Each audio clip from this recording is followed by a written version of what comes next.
My name is Jessica, and I am 29 years old. I was 13 the first time I understood that something was wrong in my family, not in a dramatic way, not with shouting or cruelty, but in the quiet, hollow way that leaves you questioning your own presence. That year, my younger sister Kayla turned 15 and decided she loved horses. Overnight, our lives revolved around it. Riding lessons twice a week, glossy boots that smelled like new leather, a custom helmet with her initials engraved on the back. My parents threw her a themed birthday party with hay bales and a horse-shaped cake so realistic I remember people taking pictures of it before anyone dared to cut into it. I helped my mom hang decorations because that was what I did. I helped. My birthday came a month later. I got a card, a single cupcake from the grocery store, and a quick happy birthday while the TV played in the background. No candles, no song, no pictures. At first, I told myself it was timing, that they were tired, that money must be tight after Kayla's party. I always had an explanation ready. I always made excuses for them before they had to. But the pattern did not stop. It deepened. When Kayla wanted something, it appeared. When I wanted something, it became a discussion about responsibility, priorities, and sacrifice. In high school, Kayla got a Jeep for her 16th birthday. My dad handed her the keys in the driveway, while my mom cried and filmed it for Facebook.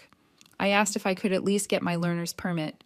Dad told me to focus on my grades, so I got a job at a diner instead and walked there after school. No one asked where I was going every afternoon. No one asked how tired I was when I came home smelling like grease and coffee. At dinner, Kayla would talk about her day, and my parents would lean in, engaged, asking questions, laughing at her stories.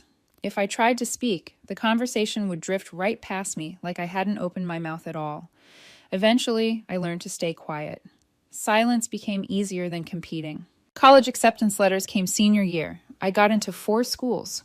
I picked the cheapest state university without telling anyone because I already knew the answer before I asked. Kayla got into her dream school in California. My parents threw her a going-away party with custom cupcakes and matching luggage. They co-signed her apartment, her credit card, everything. I took out loans and worked shifts at the campus library to survive. When I left for school, there was no party. Just my mom reminding me to call if I needed anything, which I never did. I thought if I worked hard enough, if I stayed low maintenance enough, they would notice eventually. I thought being easy would make me lovable. Instead, it made me invisible. After graduation, I struggled quietly. I didn't tell anyone about the rejection emails, the weeks of silence, the nights I cried in my car, wondering if I'd made a mistake, thinking I could do this on my own. My parents never asked how my job search was going. Meanwhile, Kayla landed a position at a fashion branding agency that seemed to exist entirely on Instagram. They were so proud of her. They posted about her career online like it was a family achievement. When I finally landed a job in real estate, no one mentioned it. Not once. There was a point last year when I lived in my car for 3 weeks to save enough money for a down payment. I showered at gyms and ate protein bars because they were cheap and filling. I never told my parents. I never told Kayla.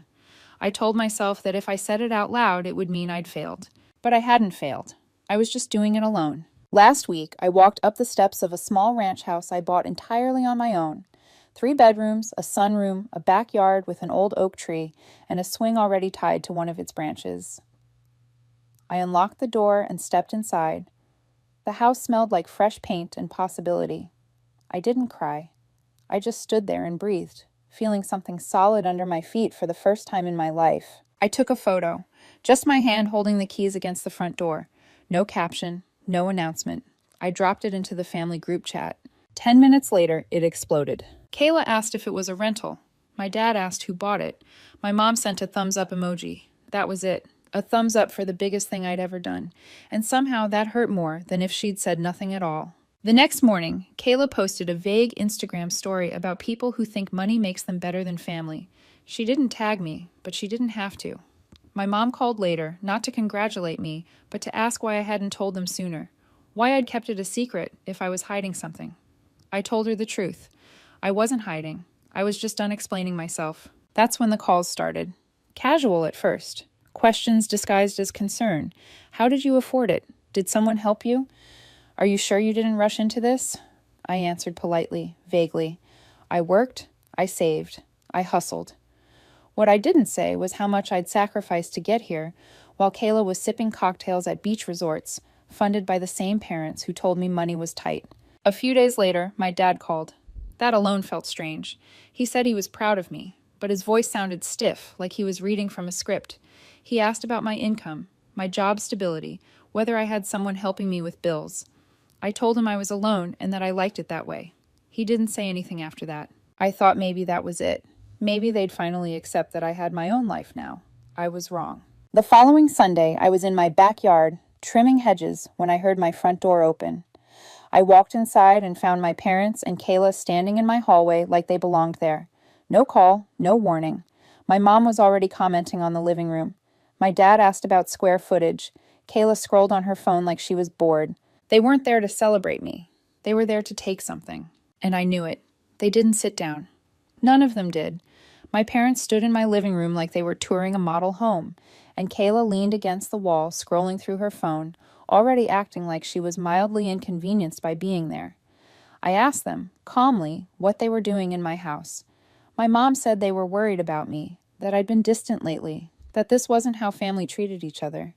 She said it softly, like a practiced line. I didn't answer right away. I could feel something tightening in my chest. Not anger, not panic, but awareness. Kayla finally looked up and muttered that it must be nice to suddenly have money. My mom told her to hush, but the damage was already done. I could see it then, clear as day. This wasn't concern. It was curiosity mixed with resentment. They weren't proud. They were threatened. Then came the real reason for the visit. My mom clasped her hands together and smiled in that way she does when she's about to ask for something she's already decided I should give. Kayla's agency, apparently, had lost a major client. She'd been put on temporary unpaid leave. She was exhausted, burnt out, and needed a quiet place to stay while she figured things out. Somewhere safe, somewhere supportive. She gestured around my house like it was obvious, like this had always been the plan. I looked at Kayla. She didn't even bother pretending to ask. She just waited, confident, like she always was, like I was just a formality standing between her and what she wanted. I said no, just one word, calm, final. Kayla laughed, actually laughed, like I'd told a joke that didn't land. My mom frowned and asked me not to be dramatic. This was family. This was temporary. I didn't raise my voice. I opened the front door and waited. That's when Kayla called me selfish. She said I wouldn't even have this house if it weren't for our parents' sacrifices. She said I was hoarding success instead of sharing it. She said this was supposed to be family property, not a fortress to shut them out. I didn't argue. I walked to the kitchen, grabbed the pastries my mom had brought as a peace offering, and bagged them up. I handed the bags back to her and told them to leave. They did, but not before Kayla shot me a look that promised this wasn't over. 2 days later, I thought maybe they'd finally heard me. I sat in my sunroom with a candle lit, phone on silent, watching the light shift across the walls. For the first time since buying the house, I felt still, safe. That peace lasted exactly 48 hours. I pulled into my driveway on Thursday evening and saw it immediately. A bright red convertible parked diagonally across my driveway, like it was posing for a photo shoot. Kayla was leaning against the hood, sunglasses on, Starbucks cup in hand, scrolling through her phone. I stayed in my car, engine running, staring at her like she was a hallucination I hadn't earned. When I stepped out, she smiled and said she was moving in. Mom told her it was fine, just a few weeks. She even held up a key, my spare. The one I'd given my mom when I bought the house for emergencies. I felt sick. Inside, it was already wrong. Her shoes by the door, a duffel bag by the couch. My island smelled like her floral body spray. She'd connected to the Wi-Fi. She'd made herself at home. I told her to leave. She said I had space. I called my mom. She didn't deny giving her the key. She said I needed to learn to share. That night, Kayla ordered sushi on my DoorDash account and fell asleep in my guest room, which used to be my office. I locked my bedroom door. I didn't sleep. I didn't feel safe in my own house. The next morning, while Kayla was still asleep, I called a locksmith and scheduled a full rekey. Every lock. Front door, back door, garage, mailbox. I didn't warn her. I left for work before she woke up. She found out the hard way. By noon, my phone was blowing up. Furious messages, accusations, threats. When I got home, her car was gone. So were her things. I thought maybe that was the end. I was wrong again. That night, someone egged my house. 3 windows covered in yolk. My car had a fresh scratch down the side, deep and deliberate. I checked my security cameras. Whoever did it knew exactly where to stand to avoid them. Then came the voicemail. A blocked number. My mom's voice. Calm, clear. You think you're better than us now. You think money means you get to forget where you came from. That was the moment I understood this wasn't about hurt feelings. This was retaliation, and they were just getting started. I didn't sleep that night. I sat on the edge of my bed, staring at the front windows, half expecting headlights to sweep across the walls again. The egg stains were already drying into the paint, pale yellow ghosts that wouldn't scrub out completely. The scratch on my car caught the porch light every time I glanced outside, a thin silver wound running the length of the door. I kept replaying my mom's voicemail in my head, not the words themselves, but the tone. There was no hesitation, no guilt, just certainty, like she believed she was right to warn me. The next morning I drove to work in silence, windows cracked, despite the cold. I parked in the far back of the lot so no one would ask questions. My boss asked if everything was okay. I said yes. It was easier than explaining that my own family had decided my independence was a betrayal worth punishing. By lunch, I had 6 missed calls from my mom, 2 from my dad, and 1 video from Kayla I didn't open. I didn't need to. I knew it would be her, smiling, unbothered, like this was all some game she was winning by endurance. That night, I filed a police report. I didn't name names, just vandalism, harassment, a voicemail from a blocked number. The officer asked if I had enemies. I almost laughed. The harassment didn't slow down. It got creative. Kayla started showing up at my open houses, pretending to be a buyer, loudly asking if the neighborhood was family-friendly and whether the homes had enough space for selfish siblings. She left fake reviews on my real estate page, calling me unreliable and emotionally unstable. One stayed up long enough to spook a client. I lost the deal. That's when I hired a lawyer and sent a cease and desist. Kayla posted a photo of the envelope on Instagram with the caption, "When your sister would rather pay a lawyer than be a decent human." Then my dad called. He said I was tearing the family apart, that I was embarrassing them, that Kayla had nowhere else to go, and then he said it like a final card. "If you don't help your sister, don't bother coming to Thanksgiving." I said, okay. He didn't expect that. I don't think anyone had ever chosen not to show up before. Thanksgiving morning, I made pancakes. I watched a movie. I sat on my porch with coffee and listened to the wind move through the oak. Around noon, Kayla posted a photo. The whole family at dinner, candles lit, everyone smiling. And right there in the center of the table were my dishes. The blue and white set I'd bought after my first big sale. The ones I'd brought to my mom's house months earlier because hers were chipped. I hadn't taken them back because I thought it didn't matter. Now they were being used in a performance I wasn't invited to. That evening, my broker emailed me. An anonymous complaint had been filed against me, claiming I was emotionally volatile and hostile to clients, citing family instability. My listings were frozen for 72 hours while they reviewed it.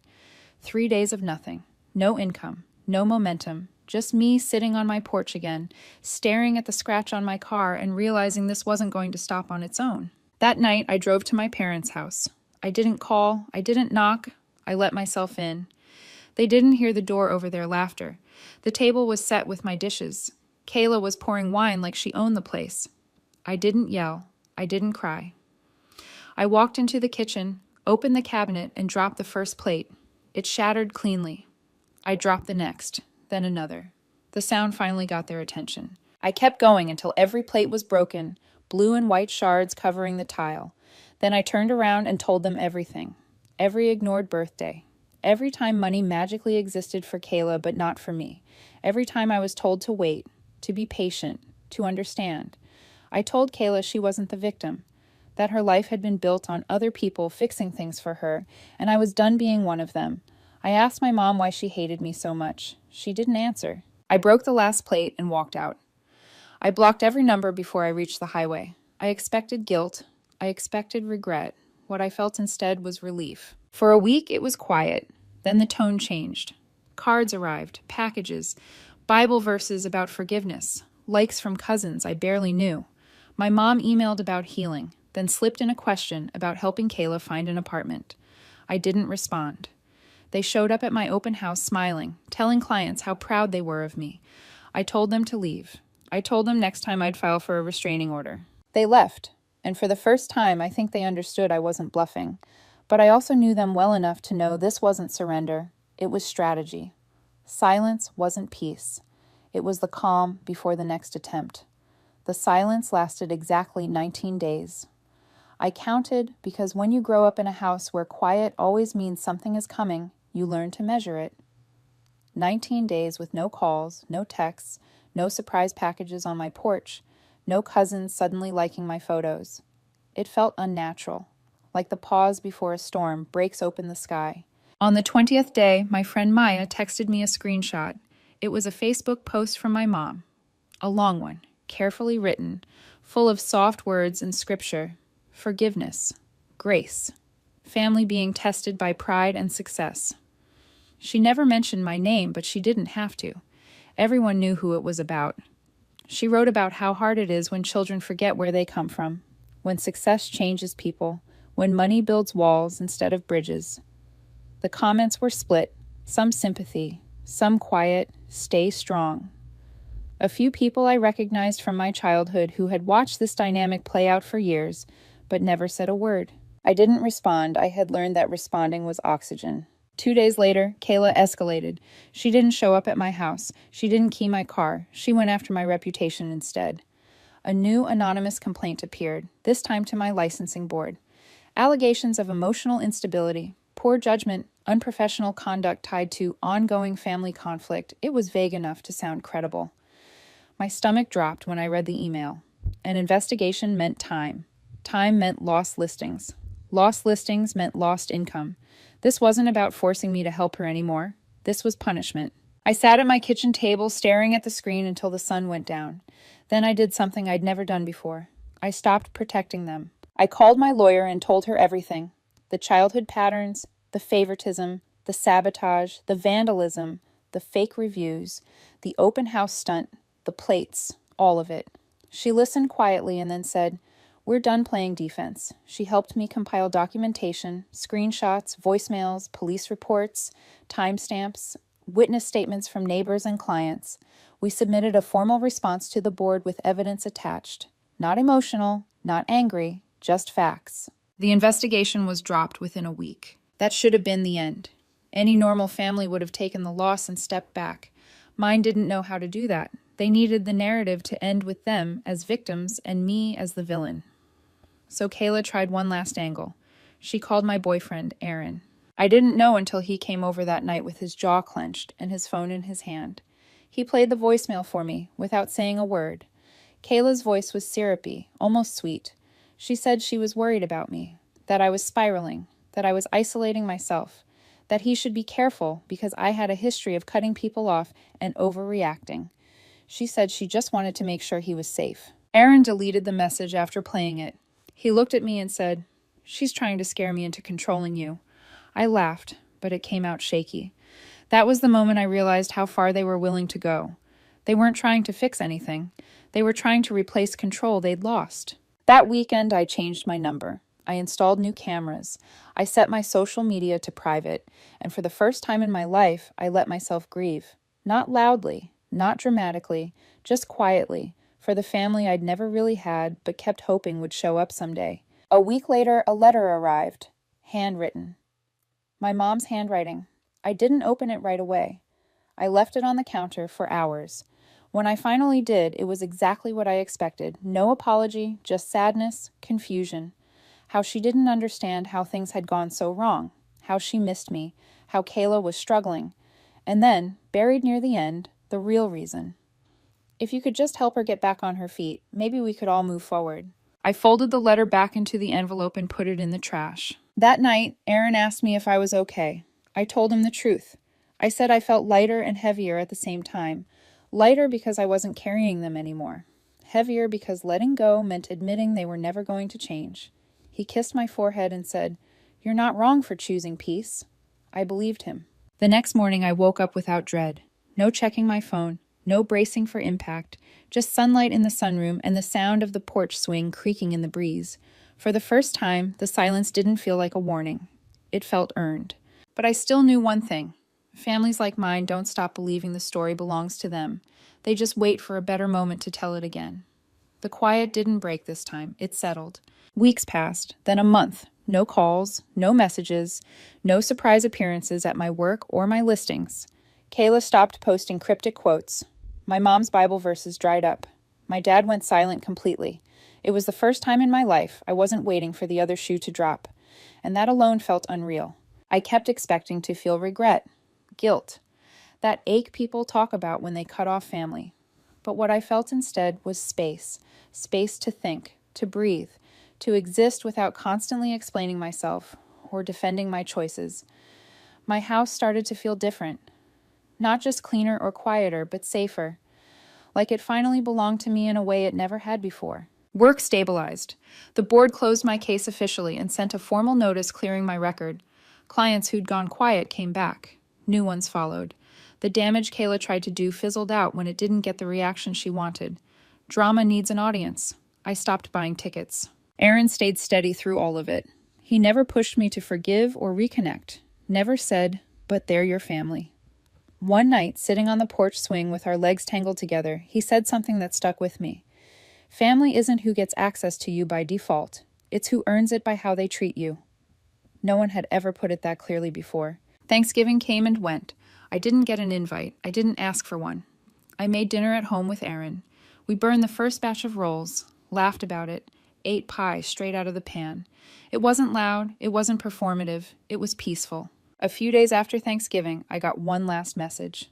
Not from Kayla, not from my mom, from my dad. Just 4 words. I hope you're happy. I stared at the screen for a long time. There was no accusation in it, no apology either. Just a quiet attempt to pull something out of me. Reassurance, doubt, guilt. I didn't respond.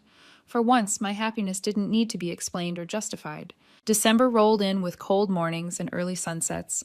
I decorated my house the way I wanted to. No themes, no matching sets, just things that made me smile. A small tree, soft lights, music playing while I cooked. I realized I'd spent most of my life performing happiness for people who were never satisfied.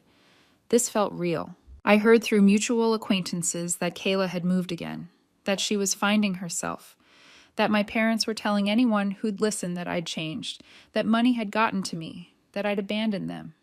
I let them have that story. It cost me nothing. One evening, while cleaning out a drawer, I found an old photo. Me and Kayla as kids, sitting on the hood of our parents' car, ice cream melting down our hands. For a moment, I felt that familiar tug, the what if, the version of us that might have existed if things had been different. I put the photo back in the drawer and closed it. Some chapters don't need to be erased. They just don't need to be reread. On New Year's Eve, Aaron and I stood in the backyard watching fireworks from a distance. I made a quiet resolution that had nothing to do with money or success. I promised myself I wouldn't chase people who didn't choose me. Not family, not anyone. It's been months now. No contact, no emergencies, no sudden reconciliations. Just life, unfolding at a pace that finally feels like mine. I don't know if my parents ever understood what they lost. I don't know if Kayla ever will. And for the first time, I don't need to know. Because the truth is simple, even if it took me years to accept it. I wasn't invisible. I was just surrounded by people who refused to see me. Walking away didn't make me selfish. It made me free. And this time, I'm not going back.